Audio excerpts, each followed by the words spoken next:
Bismillahirrahmanirrahim. Assalamualaikum warahmatullahi wabarakatuh. Eh, Perkenalkan, nama saya Ali Kadri. Saya akan mempresentasikan implementasi bisnis model Canvas dalam aktivitas sebagai aparatur sipil negara atau ASN. Implementasi masing-masing poin pada aktivitas sebagai aparatur sipil negara. Berikut adalah implementasi dari masing-masing poin terkait sikap mental, keterampilan, bekerja cerdas, dan mengubah kekurangan menjadi kekuatan mulia. Disesuaikan dengan pekerjaan Ali Kadri sebagai seorang aparatur sipil negara ASN di Balai Penerapan Standar Instrumen Pertanian atau BSIP Sulawesi Tenggara. Dengan jabatan saya adalah sebagai teknisi peneliti rekayasa dan tugas tambahan saya adalah sebagai pejabat pengadaan.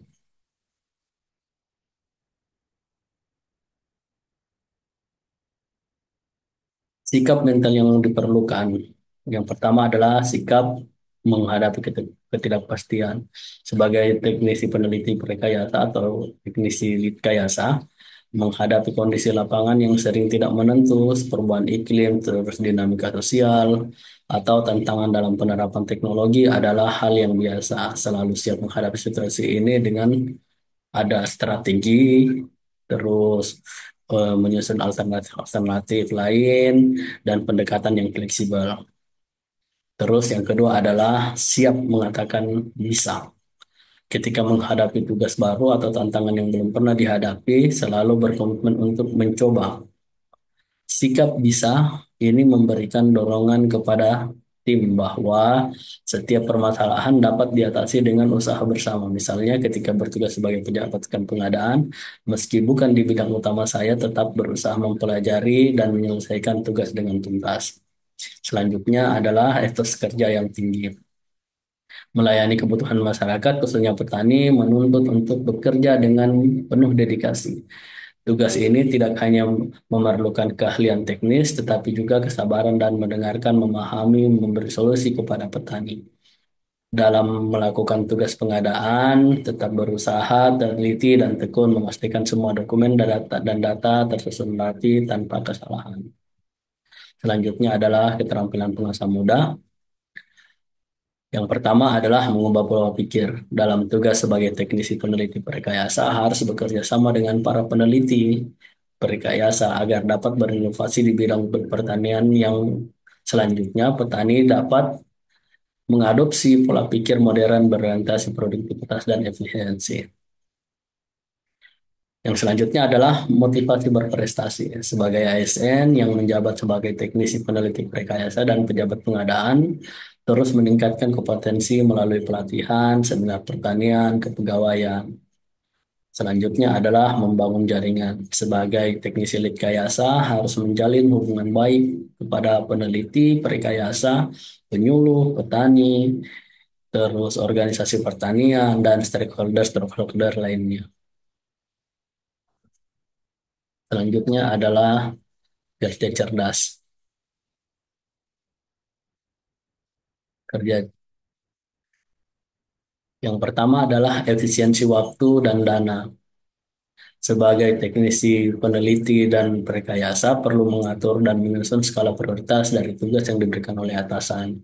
Dan selanjutnya mengelola anggaran kegiatan dengan efektif dan efisien. Selanjutnya adalah mengelola kegagalan. Sebagai ASN perlu menjadikan kegagalan sebagai pembelajaran, melakukan evaluasi untuk mencari solusi dan meningkatkan akurasi.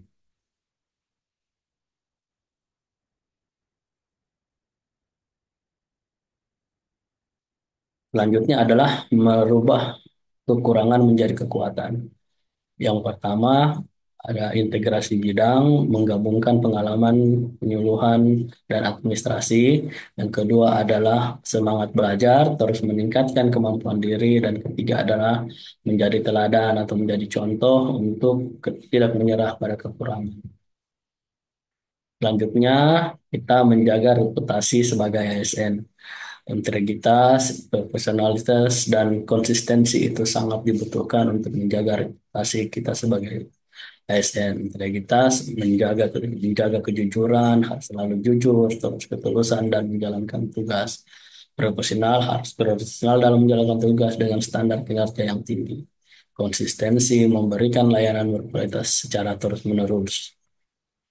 Selanjutnya adalah kemampuan negosiasi. Yang pertama adalah mempertemukan petani dengan mitra usaha untuk memfasilitasi kerjasama yang saling menguntungkan, bersimbiosis mutualisme. Yang kedua adalah menyesuaikan petani dan peneliti menjadi kreator, menjadi mediator untuk mencari win-win solution. Jadi di antara biasanya juga peneliti itu membuat inovasi-inovasi yang susah untuk diadopsi oleh petani sehingga menciptakan konflik-konflik di antara mereka. Jadi kita menjadi mediator untuk mencari solusi win-winnya. Selanjutnya adalah penyelesaian masalah administrasinya, mencari solusi terbaik dalam urusan kantor. Selanjutnya adalah pembelajaran seumur hidup, mencari pelatihan atau mengikuti program pengembangan diri, menghadiri seminar, dan mencari sumber informasi.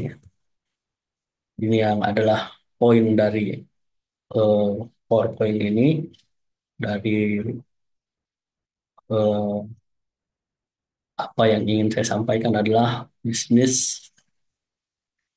model kanvas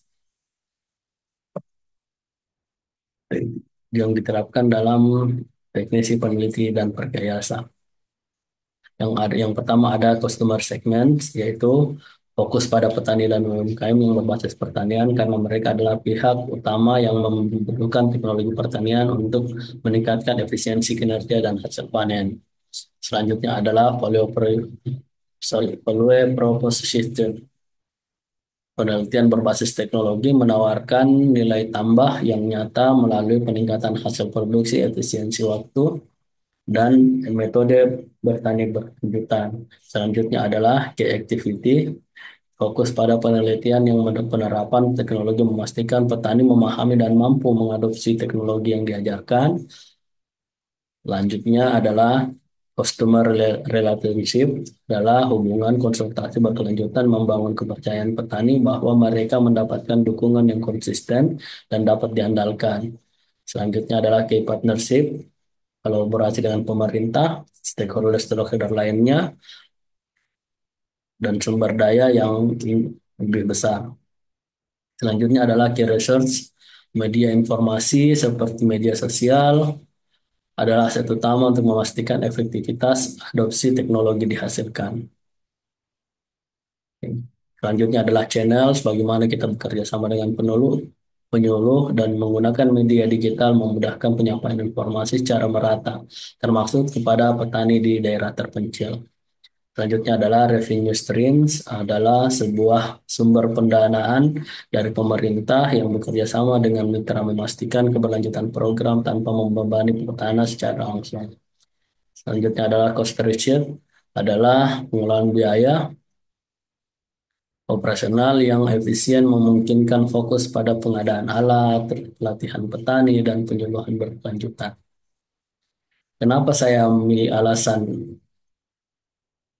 9 elemen BMC pada aktivitas sebagai saya peneliti rekayasa? Kesembilan pada BMC ini memberikan gambaran yang lebih komprehensif dan holistik mengenai model bisnis penelitian perkayasaan pertanian. Elemen-elemen tersebut saling berkait dan mendukung satu sama lain sehingga menciptakan model bisnis yang kuat, berkelanjutan, dan efektif dalam mencapai tujuan. Itulah dari saya. Terima kasih. Assalamualaikum warahmatullahi wabarakatuh.